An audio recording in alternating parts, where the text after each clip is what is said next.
Hello and welcome to my new project that I've been working on. It's called Inner Beasts. In this game is a dungeon crawler. It's a work in progress, so excuse the textures. This is mainly, as you can see here, it's mainly for just working through the code. But right now you are a fun, smiley, I guess you could say Pac-Man looking guy, with a fun little particle tracer tail going on here. To which you use mines to pick up pickups from the dead enemies that you saw there, and also a health pickup. And you make your way through the dungeon, killing the for now they're small little fun cubes.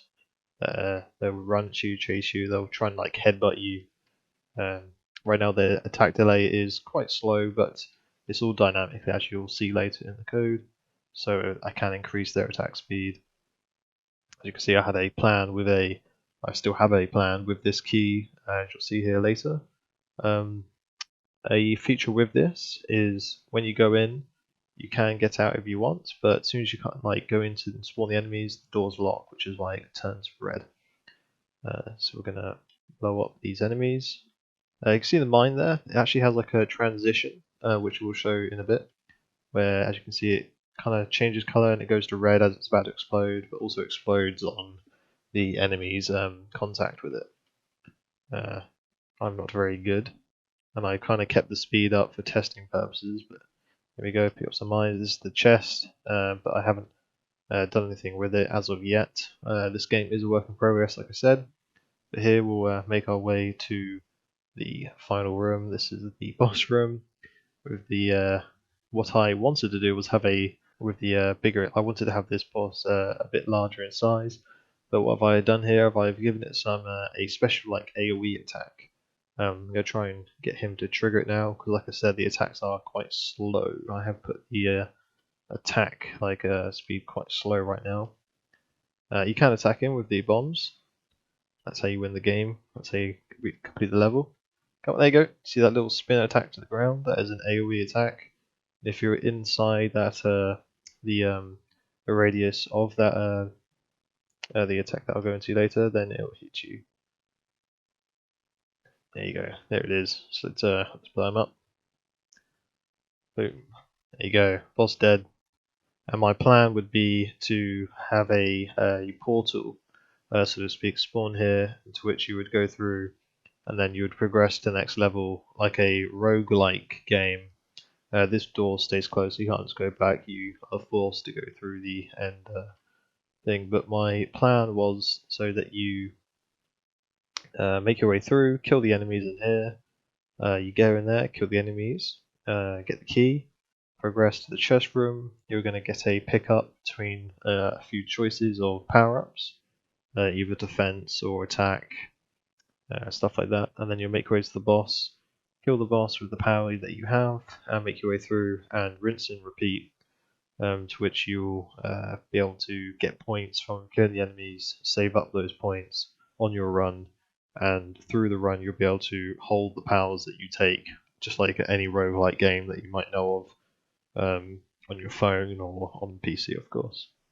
And yeah, that was this is you could say the prototype map area. All of this is dynamic, like the door system and the spawning systems, the spawning plates. It is all dynamic, so it can be implemented into a better map creation, which I did have planned. As I show you quickly here, I was going to maybe use a free asset zone. There you go, just bring that in for you here. I was going to try and snippet some free assets and then use that in so maybe just take this area or not, just to show off, make it look a bit nicer because obviously I'm not a graphic designer, so to speak. But as of now, compared to making it for this CV video, I've ran out of time. So I will probably just progress this in my spare time as time goes on. But yeah, let's quickly just go run through the code. Right now, this is the player controller here inside this script. It regards the player's movement, the reload delay, spawning in our mines, as you can see down here.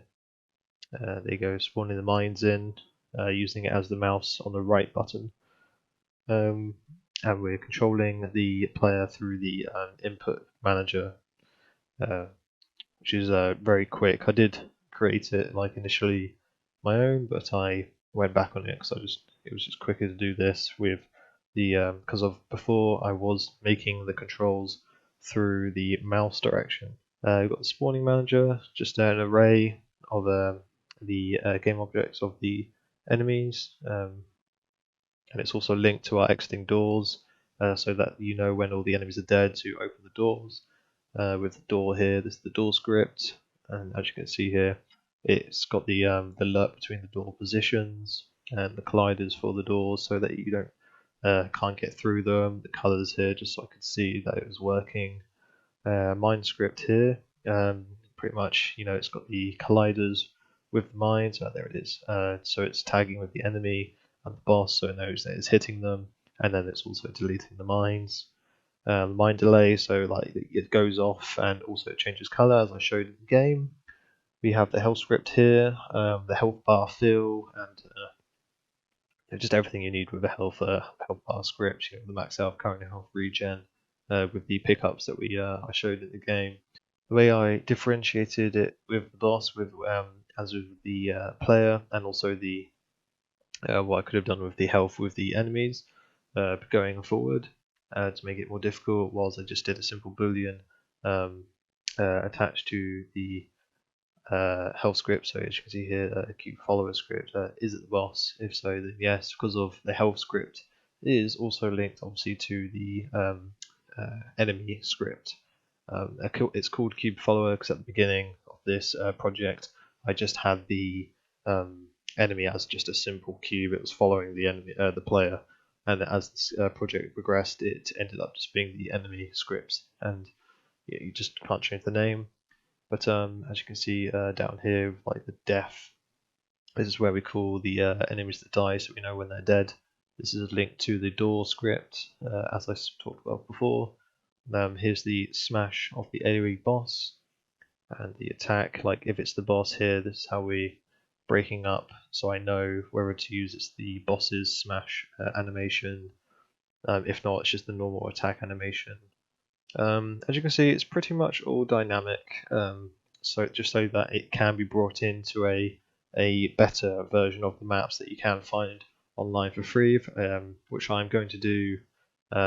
Maybe just make my map look a lot better, or just find a free one online and tweak it to my liking.